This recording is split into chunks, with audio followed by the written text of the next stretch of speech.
YouTube channel Don Mega for making me aware of this particular story.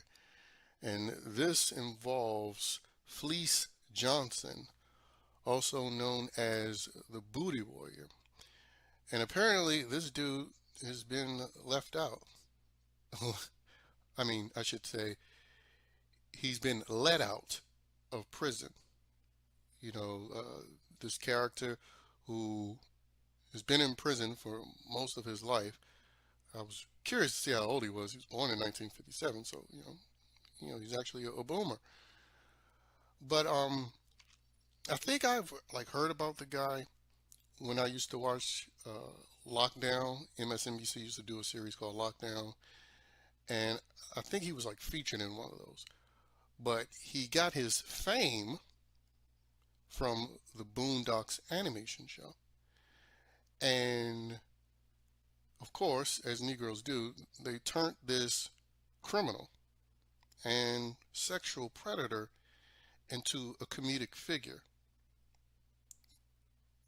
with how they represented him in the Boondock Show, basically making jokes out of men being sexually assaulted, being raped.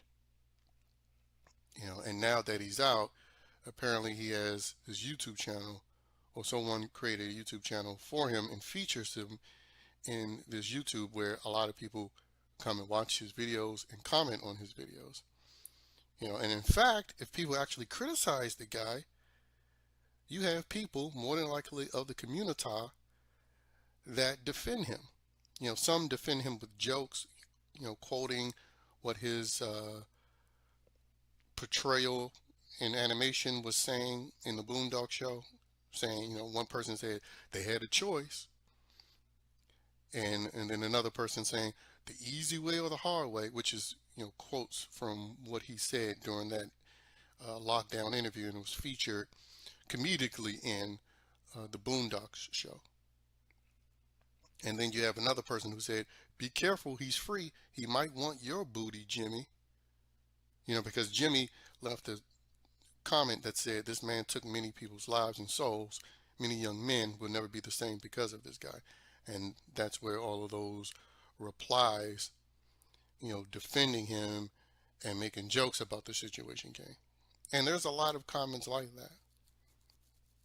Like whenever there's a top comment that gets likes criticizing this guy, you have a number of people replying, defending him with jokes and defending him seriously.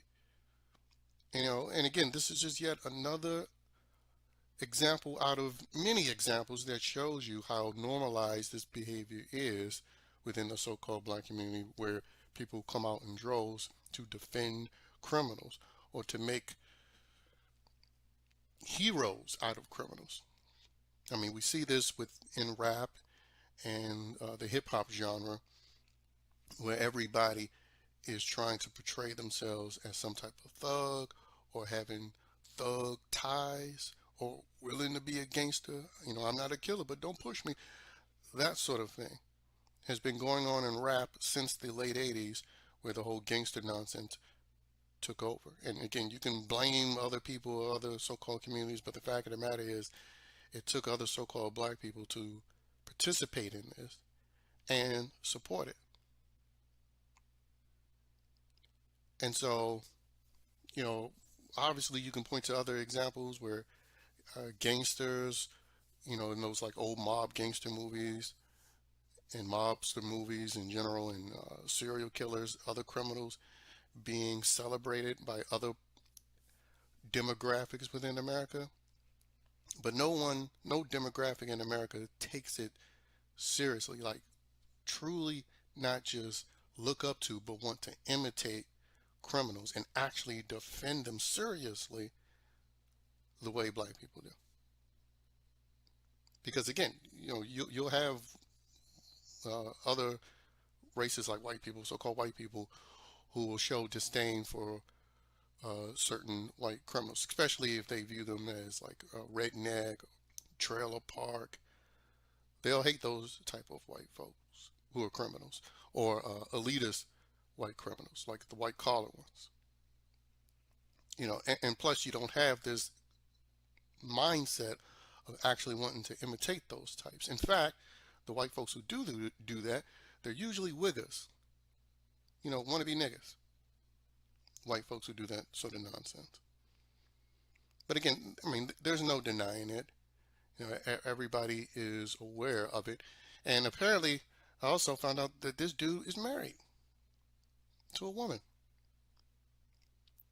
which, again, highlights yet another consistent theme where, these women who talk about, men being dogs and protect black women, but they're still out here getting in relationships, having children by, and marrying criminals. And Fleece Johnson was able to find him a wife. Now, again, his wife could be a woman of another so-called race. I haven't, done that much research to see the race of his wife. But if it is a woman of another so-called race, then I, that's also a commentary on women in general, who pretend like they don't go after the so-called bad boy. And again, you can look at YouTube Shorts. You can look up TikToks where you have people uh, mimicking, imitating, doing their own quote unquote parodies of this guy's sexual predatory behavior. And then you have videos of other prisoners trying to be like a booty warrior. I'm the booty warrior of this generation. Some like skinned black dude with like three white guys that he did a video of, highlighting his booty.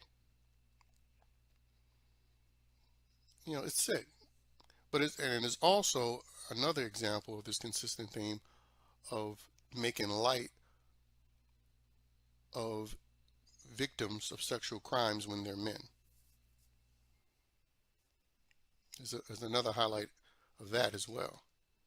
And again, it also just goes to show you the community's fascination with this guy, how LGBTQ plus friendly the community has become.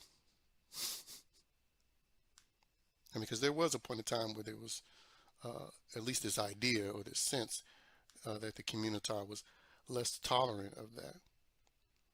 And I do believe there was a portion of time where that was true.